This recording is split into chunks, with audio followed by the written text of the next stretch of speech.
Good morning বন্ধুরা, তোমার সকলে স্বাগত আরতি ডেইলি ব্লগে। এসে গেছে একটা নতুন ব্লগ নিয়ে। তো চলো আজকে দিনটা শুরু করি তোমার সাথে নিয়ে। আর আজকে যাচ্ছি দক্ষিণেশ্বর পুজো দিতে।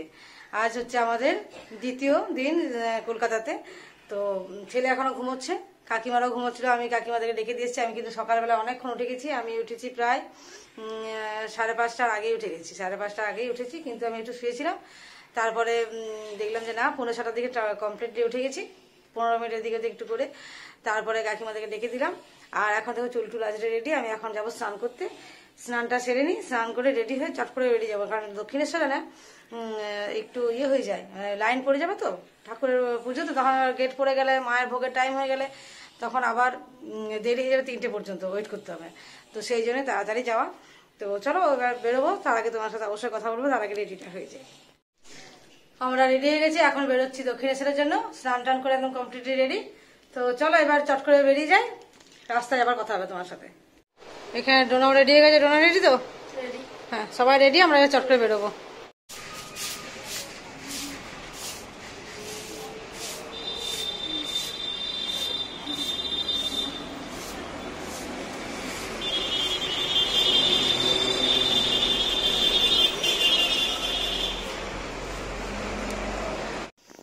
আমরা আছি এসপ্ল্যানেডের পাশেই। তো এসপ্ল্যানেড থেকে আমরা এখন চলে যাব দক্ষিণেশ্বর, ডাইরেক্ট মেট্রোতে করে।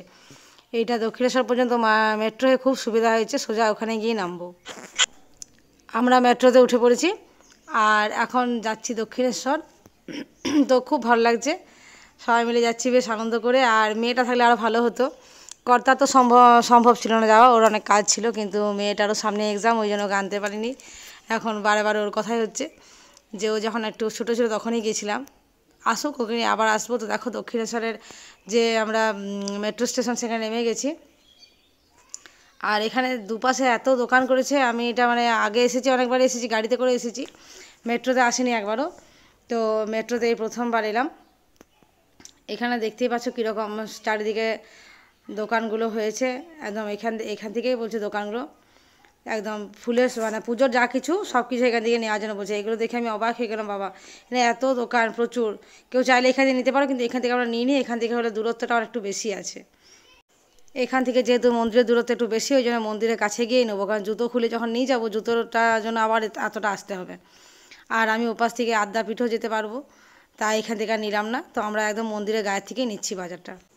ভেতরে আর মোবাইল অ্যালাউ নেই, তো এখানে মোবাইলটা জমা দিয়ে দিতে হবে। তাও জমা দেওয়ার আগে কয়েকটা ছবি আমরা তুলে নিলাম দাঁড়িয়ে। তারপর ভেতরে মোবাইল দিয়ে আমরা ভেতরে চলে যাব। মোবাইলটা জমা দেওয়ার পরে মোবাইল, ব্যাগ সবই বাইরে জমা দিতে হবে। তো যতক্ষণ জমা দিচ্ছি ততক্ষণ একটু ভিডিও করলাম। মন্দিরের বাইরেটা, ভেতরটা হয়তো তোমাদের দেখাতে পারবো না, কারণ মোবাইল অ্যালাউ নেই। তো খুব ভালো লাগছে। সকাল থেকে আমরা সবাই না খেয়ে আছি, এখন মোটামুটি 9:30 মতো বাজে। সবাই মিলে রেডি হয়ে স্নান টান করে আসতে একটু সময় লাগলো, রাস্তাটাও অনেকটা, সেই জন্য সময় লেগে গেল। তো চলো আমি, কাকিমা, ডোনা, আমার ছেলে সবাই যাচ্ছি এখন যত দূর যাওয়া যায়। এই দেখো কী সুন্দর রামকৃষ্ণদেবের একটা অবয়ব করা আছে এখানে। এই চত্বরটা কিন্তু বেশ সুন্দর লাগে, তুমি চাইলে সারাদিন বসে কাটিয়ে দিতে পারো, এত সুন্দর একটা এলাকা। এরপর আমরা পুজো দিয়ে যাব একটু গঙ্গার ঘাটটায়। গঙ্গার ঘাটে গিয়ে একটু মা গঙ্গার দর্শন করব।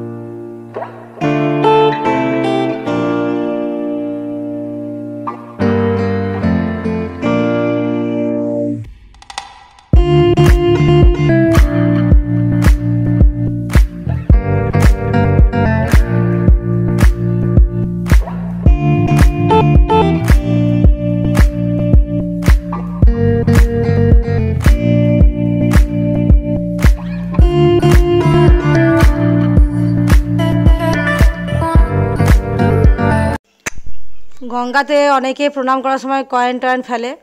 তো দেখো ছেলেটা কিরকম দড়ির মধ্যে, এই যে সবুজ দড়ি দিয়ে চেক যে টি শার্ট পরা আছে, ওর কথা বলছি, কীরকম কয়েন তুলছে দড়িতে করে। ওখানে তোমার চুম্বক বাঁধা আছে দড়ির ডগায়, আর কত যে কয়েন তুলছে তার ঠিক ঠিকানা নাই। আমি ভাবলাম একটু তোমার সাথেও শেয়ার করে নিই, বেশ ব্যাপারটা মজার লাগলো আমার। পুজো দেওয়া কমপ্লিট হয়ে গেছে আর গঙ্গার ঘাটও ঘোরা হয়ে গেছে। তো এবার বেরোবো। তো এখানে দেখো রানী রাসমণির কি সুন্দর একটা মানে প্রতিমা তৈরি করা আছে, বেশ ভালো লাগলো দেখতে। চলো এবার টিফিনটা সেরে নিই। তো এখানে নিয়েছি কচুরি, ঘুগনি, আর আছে হিঙ্গের কচুরি ছিল এটা, আর আছে রসগোল্লা। তো চলো এবার আমরা খাওয়া দাওয়া করবো। এখানে খাওয়া দাওয়া করে যাবো আদ্যাপীঠ। আদ্যাপীঠে একটু অনেকদিন যাওয়ার ইচ্ছে ছিল, একবারও যাওয়া হয়নি। আর এখানে এরা নিয়েছে লস্যি, তো আমি তো যেহেতু লস্যি খাই না, ওরাই খাবে। তো যাই হোক চলো এখন আমরা বেরিয়ে পড়বো এখান থেকে মা আদ্যাপীঠের মন্দির। খাওয়া দাওয়া কিন্তু খুব ভালো হয়েছে, হিঙ্গের কচুরিটা ভালোই ছিল। তো চলো আমরা এখানে টোটো করেছি, 10 টাকা করে পার হেড টোটো ভাড়া। এখান থেকে দক্ষিণেশ্বর থেকে আদ্যাপীঠে চলে এসেছি। তো এখানে একটু মায়ের দর্শন করব। যে মূল মন্দিরটা তো ঠিক বুঝতেই পারলাম না কোনটা। এদিকে সাদা মার্বেলের মতো মন্দির করা আছে, সেখানে গেলাম না। এখানে আদি মায়ের পুজো হয়, আদি মূর্তিটা আছে, সেটা একটু দেখে নিলাম। তো চলো আদ্যাপীঠে খাওয়া দাওয়ার লাইনে আমরা দাঁড়িয়ে পড়েছি। এখানে খাওয়া দাওয়ার টোকেন হচ্ছে 60 টাকা। তো দক্ষিণেশ্বর বলো বা আদ্যাপীঠ বলো, আগে আমরা খাওয়া দাওয়া করিনি, এই প্রথম আমি এখানে খাবারটা আজ ট্রাই করব। তো চলো ভেতরে যাওয়া যাক। এই যে ভেতরে চলে এসেছি, আর এখানে এই যে খাওয়া দাওয়ার ব্যবস্থা খুব সুন্দর, ডেস্ক আর বেঞ্চ করা আছে, আর অনেক জায়গা, একসাথে অনেকজন বসে খাওয়া দাওয়া করতে পারবে। নিচে বসার ব্যবস্থা নেই, যাদের পা ব্যথা আছে তাদেরও খুব সুবিধা হবে। তো চলো খাওয়া দাওয়া সেরে নিই। এখানে খেতে বসেছি, এখনও খাবার আসেনি, তা একটু কয়েকটা সেলফি হবে না সেটা তো হতে পারে না। এখন ছেলের সাথে কয়েকটা সেলফি তুলবো বলে ডাকছিলাম। তো যাই হোক চলো, কী সুন্দর করে দিচ্ছে দেখো, গ্লাসটা তোমাদের দেখাতেই পারলাম না, মানে একটা তাল গাছ করেছে গ্লাসের বলতে পারো, সেটা দিয়ে যাচ্ছে কি সুন্দর করে। তো এখানে জল টল সব দিচ্ছে, আমি জলটা খাইনি অবশ্যই। তো এখানে খাওয়া দাওয়া হয়ে আমরা বেরিয়ে গেছি। এখন আমরা চলে এসেছি শ্রী লেদার্সে, মাঝখানে আর ব্লগ করা হয়নি। তো যাই হোক চলো শ্রী লেদার্স চলে এসেছি। আমি আমার মেয়ের জন্য ব্যাগ নেব, আর বাড়িরও কয়েকটা জিনিস কিনবো, সেই জন্য শ্রী লেদার্স নাম। এই একটা ব্যাগ মেয়ের জন্য, আর এই ট্রলি ব্যাগটা আমার জন্য, এগুলো কিনেছি। তো বাড়ি গিয়ে ঠিকঠাক করে দেখাবো, আবার একটুখানি এভাবে বেরোবো।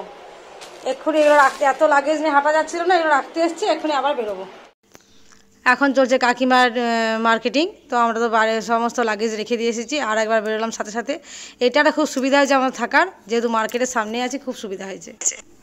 তো এখানে আমরা এখন এসেছি শ্রীরাম একাডেমিতে দেখে নাও। এখানে তো অনেকবার তোমরা দেখেছো আমার ব্লগে, কাকিমাদেরকে দেখালাম। এখানে কিছু কেনাকাটা করিনি, ছিল মেয়েরই কিছু ছিল যেগুলো একটু খুবই পার্সোনাল, তো সেগুলো আমি একটু কেনাকাটা করেছি।